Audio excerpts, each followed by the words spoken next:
കോൺഗ്രസിൽ മുഖ്യമന്ത്രി പോര് മുറുകുന്നു. കെപിസിസി ഡിജിറ്റൽ മീഡിയ കോർഡിനേറ്റർക്കെതിരെ പരാതി. നമസ്കാരം. ഈ ദിവസത്തെ ഏറ്റവും പ്രധാനപ്പെട്ട വാർത്താ വിശേഷങ്ങളുമായി ജനയുഗം ടോപ് 10 ന്യൂസിലേക്ക് സ്വാഗതം.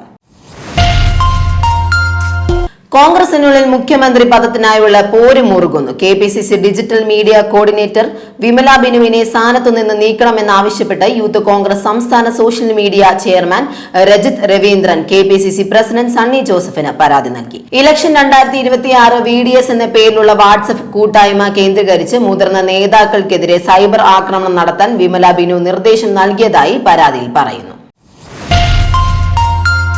പശ്ചിമ ബംഗാൾ നിയമസഭാ തെരഞ്ഞെടുപ്പിന്റെ 2ാം ഘട്ട വോട്ടെടുപ്പിനിടെ വിവിധ ഇടങ്ങളിൽ വ്യാപക ആക്രമണ സംഭവങ്ങൾ. തൃണമൂൽ കോൺഗ്രസും BJPയും പരസ്പരം ഉന്നയിച്ച ആരോപണങ്ങൾ പല മണ്ഡലങ്ങളിലും സംഘർഷത്തിനിടയാക്കി. സ്ഥിതിഗതികൾ ശാന്തമാക്കാൻ പലയിടങ്ങളിലും കേന്ദ്ര സേനയ്ക്ക് ലാത്തിചാർജ് നടത്തേണ്ടി വന്നു. BJP ഡയമണ്ട് ഹാർബറിലെ ഫൽത്ത മണ്ഡലത്തിൽ വോട്ടിംഗ് മെഷീനിലെ BJP ചിഹ്നമായ താമര ടേപ്പ് ഉപയോഗിച്ച് മറിച്ചതായി BJP IT സെൽ മേധാവി അമിത് മാളവിയ ആരോപിച്ചു. നിയമസഭാ തെരഞ്ഞെടുപ്പിന്റെ വോട്ടെണ്ണലിന് 5 ദിവസങ്ങൾ മാത്രം ബാക്കി നിൽക്കെ വരണാധികാരികളും ഉദ്യോഗസ്ഥരും അവസാനഘട്ട ഒരുക്കങ്ങളിൽ.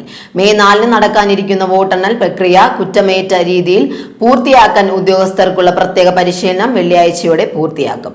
വോട്ടെണ്ണൽ ദിവസം രാവിലെ ആദ്യം പോസ്റ്റൽ ബാലറ്റുകളാണ് എണ്ണുക. അതിന് പിന്നാലെ ഇലക്ട്രോണിക് വോട്ടിംഗ് മെഷീനുകളിലെ വോട്ടുകൾ എണ്ണി തുടങ്ങും.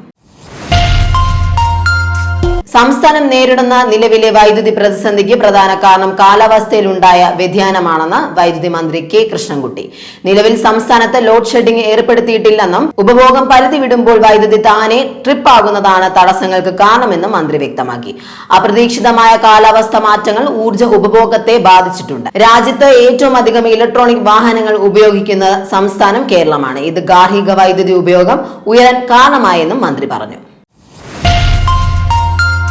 ഒഡീഷയിൽ സഹോദരി മരിച്ചെന്ന് തെളിയിക്കാൻ അസ്ഥികൂടവുമായി ബാങ്കിലേക്ക് എത്തിയ വയോധികന് പണം കൈമാറി. സഹോദരിയുടെ അക്കൗണ്ടിൽ ഉണ്ടായിരുന്ന 19,402 രൂപ 50-കാരനായ ജിത്തു മുണ്ടയ്ക്ക് ബാങ്ക് കൈമാറുകയായിരുന്നു. സംഭവത്തിന്റെ ദൃശ്യങ്ങൾ വ്യാപകമായി സമൂഹ മാധ്യമത്തിൽ പ്രചരിക്കുകയും ബാങ്കിനെതിരെ വിമർശനം രൂക്ഷമാവുകയും ചെയ്ത സാഹചര്യത്തിലാണ് പണം കൈമാറിയത്.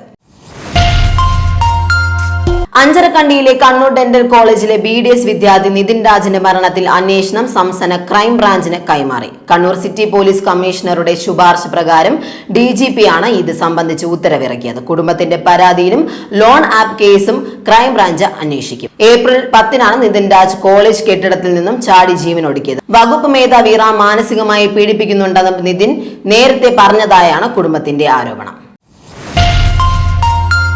വേനൽ ചൂടിന് ആശ്വാസമേകി സംസ്ഥാനത്ത് അടുത്ത 4 ദിവസം ശക്തമായ മഴയ്ക്ക് സാധ്യതയുണ്ടെന്ന് കേന്ദ്ര കാലാവസ്ഥാ വകുപ്പ് അറിയിച്ചു. മഴ കനക്കാൻ സാധ്യതയുള്ളതിനാൽ വിവിധ ജില്ലകളിൽ വരും ദിവസങ്ങളിൽ യെല്ലോ അലർട്ട് പ്രഖ്യാപിച്ചിട്ടുണ്ട്. ഒറ്റപ്പെട്ട ഇടങ്ങളിൽ ഇടിമിന്നലോട് കൂടിയ മഴയ്ക്കാണ് സാധ്യത. ഇന്ന് തിരുവനന്തപുരം, കൊല്ലം, പത്തനംതിട്ട, കോട്ടയം ജില്ലകളിലും നാളെ ഇടുക്കി, കണ്ണൂർ, കാസർഗോഡ് ജില്ലകളിലും യെല്ലോ അലർട്ട് പ്രഖ്യാപിച്ചിട്ടുണ്ട്.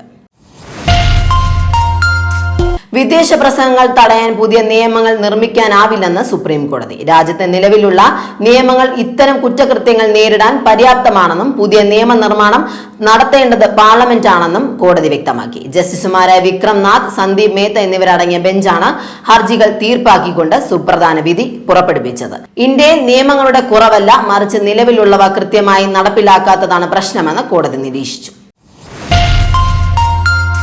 സംവിധായകൻ രഞ്ജിത്തിനെതിരായ ലൈംഗിക അതിക്രമ കേസിൽ SIT അന്വേഷണം പൂർത്തിയാക്കി. രഞ്ജിത്ത് ലൈംഗിക അതിക്രമം നടത്തിയതിന് വ്യക്തമായ തെളിവുകൾ ലഭിച്ചതായി SIT അറിയിച്ചു. കേസിൽ ഉടൻ തന്നെ കുറ്റപത്രം സമർപ്പിക്കും. രഞ്ജിത്തിനെതിരെ ശക്തമായ തെളിവുകൾ ശേഖരിക്കാൻ കഴിഞ്ഞിട്ടുണ്ടെന്ന് അന്വേഷണ സംഘം വ്യക്തമാക്കി. എന്നാൽ നിലവിലുള്ളവയ്ക്ക് പുറമെ കൂടുതൽ വകുപ്പുകൾ ചുമത്തിയിട്ടില്ല.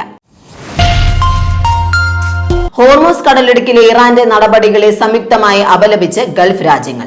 ഹോർമൂസ് കടലിടുക്ക് അടച്ചുപൂട്ടാനുള്ള ഇറാന്റെ നിയമവിരുദ്ധ നടപടികളെ സൗദി അറേബ്യയിൽ നടന്ന ഗൾഫ് സഹകരണ കൗൺസിൽ യോഗം പ്രസ്താവനയിലൂടെ തള്ളി. കപ്പൽ ഗതാഗതം തടസ്സപ്പെടുത്തുന്നതിനോ സുരക്ഷിതമായ യാത്രയ്ക്കായി ഫീസ് ഈടാക്കുന്നതിനോ എതിരെ രാജ്യങ്ങൾ മുന്നറിയിപ്പും നൽകി.